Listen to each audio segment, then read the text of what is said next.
या ठिकाणी वंचित बहुजन आघाडी तसेच महाविकास आघाडी आणि सहयोगी पक्ष यांच्या व्याप्तीने या ठिकाणी आपण जाहीर सभा घेत आहोत आणि या सभेत आत्ताच आपल्याला मार्गदर्शन करणारे आपले आदेशभाई सय्यद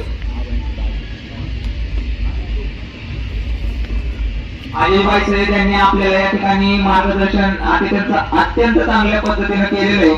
आपला बारामती आणि आपल्या प्रभागात भ्रष्टाचार कसा होतो आणि त्या भ्रष्टाचाराला खोडून काढायचा असेल तर आपल्याला या उमेदवारांना निवडून देणं का गरजेचं आहे हे आपल्याला आदेशभाई यांनी समजावून सांगितलेलं आहे।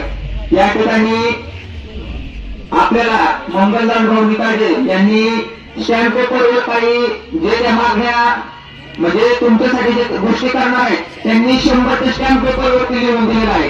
काही उमेदवार सांगतात नाही का मी हे केलं ते केलं ही करेन ते करेन, त्या उमेदवाराच्या दम आहे का ते म्हणतात की आपले दादा अडवणार आहे त्या ठिकाणी त्याच्यासमोर बिल्डिंग बांधून देणार आहे। त्या उमेदवाराला जर स्वतःवर विश्वास असेल की बाबा मी त्या ठिकाणी बिल्डिंग बांधून देतो तर त्या उमेदवाराला माझं या ठिकाणी जाहीर आव्हान आहे की त्यांनी 500 रुपयाचे स्टॅम्प पेपरवर लिहून द्यावं की पुढच्या 2-3 वर्षात मी त्या ठिकाणी बिल्डिंग बांधून देतो।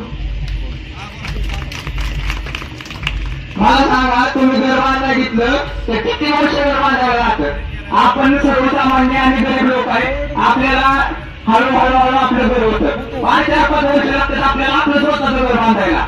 ही सरकारी काम आहे, सरकारी काम आणि 10 वर्षाचा मासनी काम आहे ते सरकारी कामात कुठलं काम छान बरोबर आहे हे 15 वर्षात केलेलं आहे। हे सगळे तुम्हाला आता निवडणुकीच्या निमित्तानं दिल्या जाणाऱ्या भूलपाप आहे, त्याला कोणीच बळी पडायचं नाही।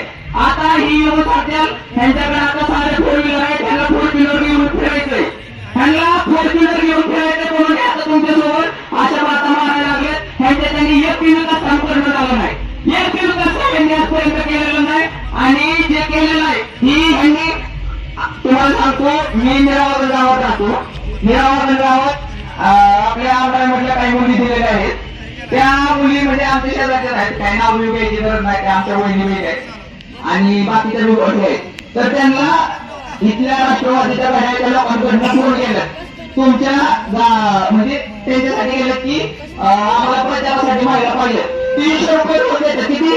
300 रुपये रोज, 300 रुपये पहिला बाया इकडे प्रचारासाठी आणलं जातं। ह्यांच्या प्रचाराला गर्दी पण नाही, ह्यांच्या प्रचार करायला लोकांना बाहेर पण निघत नाही, 300 रुपये हल्ली देऊन द्यायला लागतात। त्यापैकी तुम्हाला कोणाला 300 रुपये हल्ली दिली का?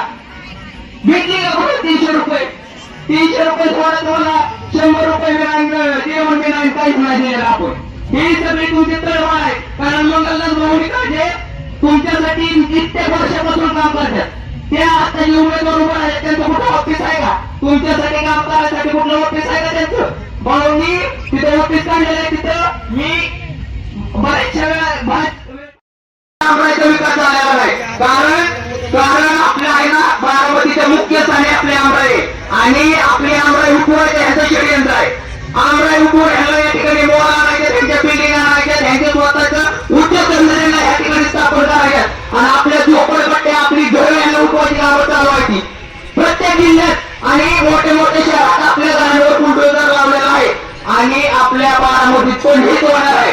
आपल्याला आपली घरं वाचवायची असल्यास तर आपल्याला आपले उमेदवार निवडून द्यावे लागतील। आपण जर दादांचे घड्याळाचे उमेदवार निवडून दिले तर ते दादा सांगत ते ऐकणार आहे, कारण त्यांच्या आता त्यांना त्यांच्या 4 व्हीलर बनवून त्यांना 4 व्हीलर घ्यायचे आहे। त्यांच्याकडे आम्हाला कुठं पैसा जमा झाला, त्यांच्याकडे कुठं एवढी मालमत्ता आली, कारण हे लोकांना लुबाडलेलं आहे। आणि एक लक्षात ठेवा की तुम्हाला मतदानाच्या वेळेस पैसे वाटणार आहेत, 100% पैसे वाटणार आहेत, पण हे तुम्हाला पैसे वाटतात म्हणजे एक गोष्ट लक्षात घ्या, हे तुम्हाला 500-1000 रुपये वाटणार, पण तुमचं व्याज सगळं ते वसूल करणार आहे।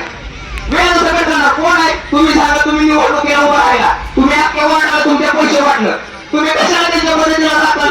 तुम्ही त्यांना लुबाडणार का नाही सांगा मला? माझं समजा मी ह्या वार्डात 5 लाख खर्च केलं, 5 लाख रुपये वाटले तुम्हाला सगळ्यांना मतदान करा म्हणून 5 लाख वाटले, तुम्ही कशाला त्यांच्या विश्वासात मला हे तर 5 लाख वाटले म्हणजे मला 1 कोटी रुपये कमवायचे आहे आणि 1 कोटी कमवायसाठी ह्यांचं काही जर घर गेलं तरी चालेल, मला काही घेतले नाही, मी पैसे वाटले, मी खर्च केलाय, मला माझा पैसा वसूल करायचा आहे आणि 5 वर्षात मला त्या पैशाचं 10 पट पैसे करायचे आहे। ही त्यांच्या लोकांची मानसिकता असते, त्यामुळं ती पैसे बी त्यांच्या काही कष्टाचे पैसे नाहीत, कोणाच्या कष्टाचे पैसे नाहीत, सगळ्यांचे पैसे घ्यायचं. जेवढं येतील तेवढं येतील. त्यांनी शब्दावा लावले ना, शब्दावा तुम्हाला तिथं मतदान. पण मतदान एक तुतारी आणि एक गाड्या.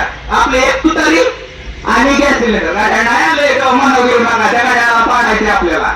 गाड्याला पाडायसाठी ती सभा चालली आहे.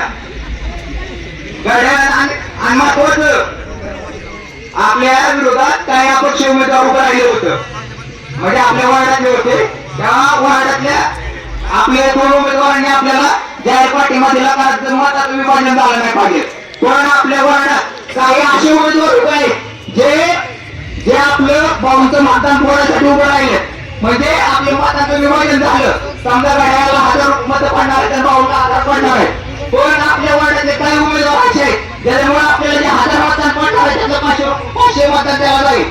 आणि मतांचं डिवायडेशन होतं आणि ते पुढचा उमेदवार निवडून येतो. त्याच्यामुळे गोष्ट लक्षात घ्यायची. लक्ष द्या या पाठीमागं, लक्ष कुठे सगळ्यांचं. जे मतदान फोडण्यासाठी जे उमेदवार उभे राहिलेत ना, त्यांना एक बी मतदान दिलं नाही पाहिजे, कारण ती उमेदवार भावना पाहण्यासाठी उभं केलेलं आहे. भावना पाहण्यासाठी उभं केले, त्यांना पैसे दिले नाही. तुम्ही अर्ज माझं घेऊ नका म्हणून, अर्ज माझं घेऊ नका म्हणून त्यांना पैसे दिले नाहीत. आणि त्या पैशाच्या द्वारा प्रचार चालू झाला, त्यांच्याकडे प्रचाराला पैसे मिळत असतात. आता कुठे पैसे आले. या ठिकाणी तुम्ही मला बोलण्याची ऐकण्याची संधी दिली, त्याबद्दल मी तुमचा आभार व्यक्त करतो. या ठिकाणी वार्ड क्रमांक 14चे उमेदवार मंगलदास भाऊ तुकाराम निकाळजे यांना विनंती करतो की त्यांनी त्यांचं या ठिकाणी मनोगत व्यक्त करावं.